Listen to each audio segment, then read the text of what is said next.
Hello, Chris here with another video from Unique Camping and Marine. I am a NRVTA certified technician as well as a NATE certified HVAC technician, and I'm also certified in appliance repair for home appliances. So today we have a video for you about replacing a vacuum breaker valve on a toilet. As we had done in a previous video, we replaced a pump and then found this secondary leak behind the toilet. So today we're going to be showing you how to remove the old leaky piece and install a brand new one. Excited to have you join us inside. Before we get started, I wanted to point out a resource which we have for you called thelineofduty.com. I'm there every day engaging with customers and campers.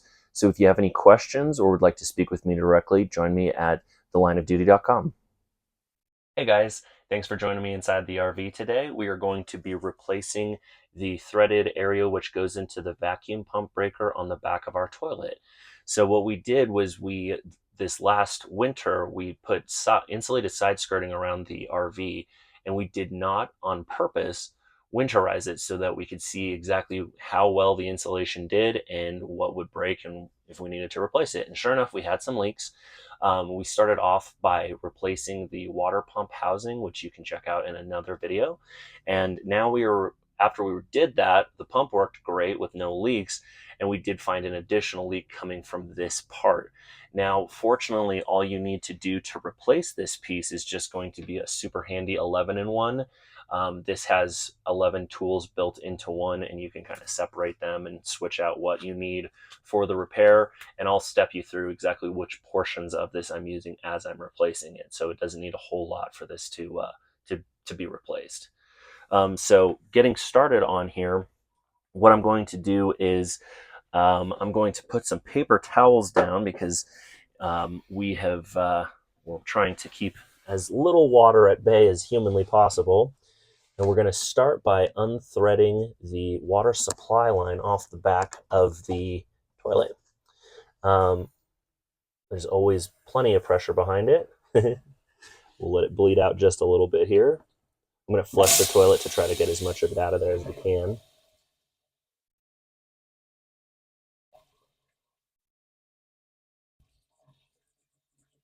These water lines hold quite a bit of water.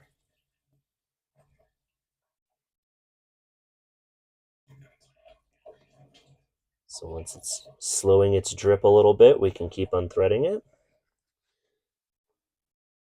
We currently have the water turned off to the RV and the pump turned off as well so that we can replace this part without making a huge mess everywhere. And there's always plenty of water which dribbles out the back end of it. Now on my 11-in-1 here, I'm going to be using the 1/4-inch portion of it in order to remove the water hose. And you unthread the worm clamp there. Slide that up and off of it, and then gently wiggle it free. There's always a little bit of water which drips out there too. Then I'm going to put the flat blade screwdriver area underneath there, and I always like to start with the bottom on these because it's just easier to get that one out versus trying to fiddle with it for the second removal piece. Kind of have to go by feel on these, unfortunately. There it is.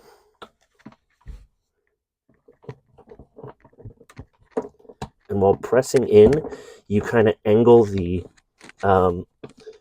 valve up until you can kind of feel it pop free. That is often easier said than done.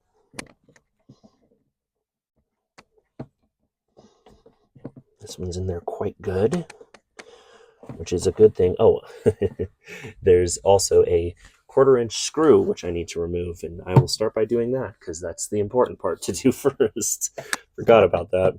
It's a little difficult to work in an area which you can't really see exactly what's going on. Okay, so got the tool finally located on there, and I'm unthreading the single 1/4-inch screw, which was why it was making it so difficult for me to remove the bottom piece.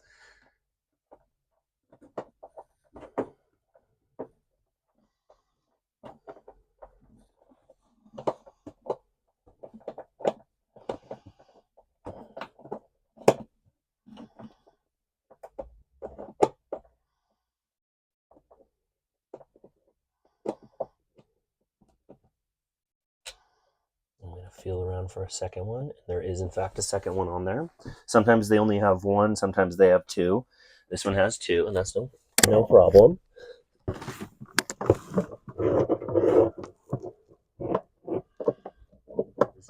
All right, so now that we've got the two screws out from there, I'm going to put my 11-in-1 back together to use it as a flat blade screwdriver. And I like to start with the bottom one.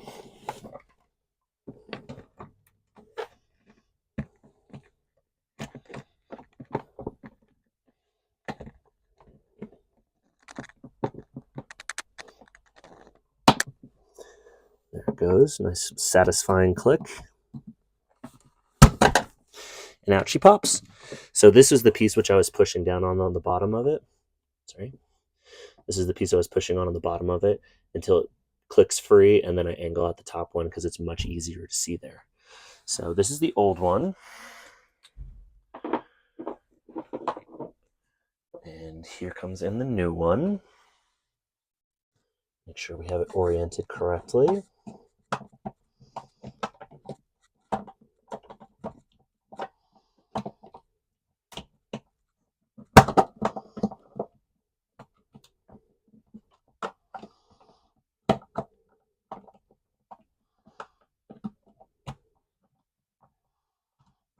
There it goes. Nice satisfying click going inside there. Then we'll install our two 1/4-inch screws.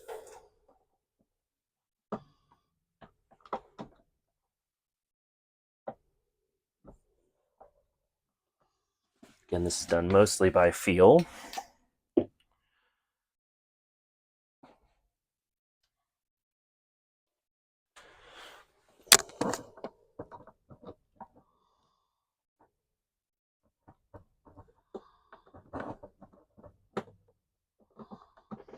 All right, now that we've got the 1/4-inch screws back on there, we just need to reconnect our hoses and tighten down clamps.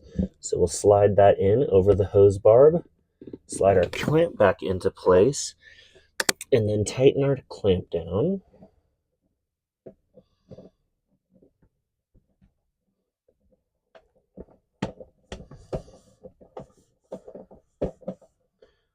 We want this guy nice and snug. Then we just need to reconnect our water line.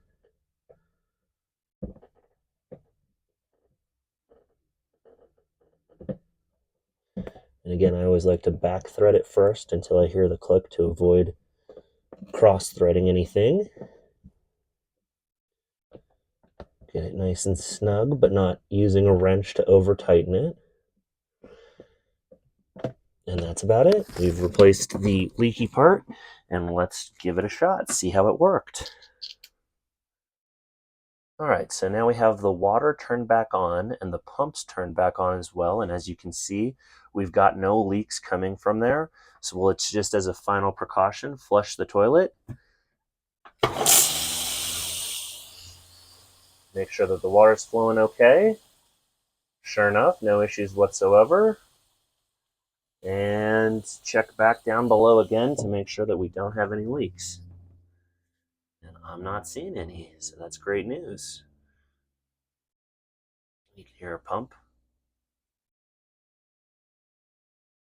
And we're all set. So that's how you replace the leaky vacuum breaker valve assembly from the back of your toilet. Pretty straightforward. Only took us about 10-15 minutes to actually get it completed, and you're all set to go. So thanks so much, and I hope you guys have a great rest of the day.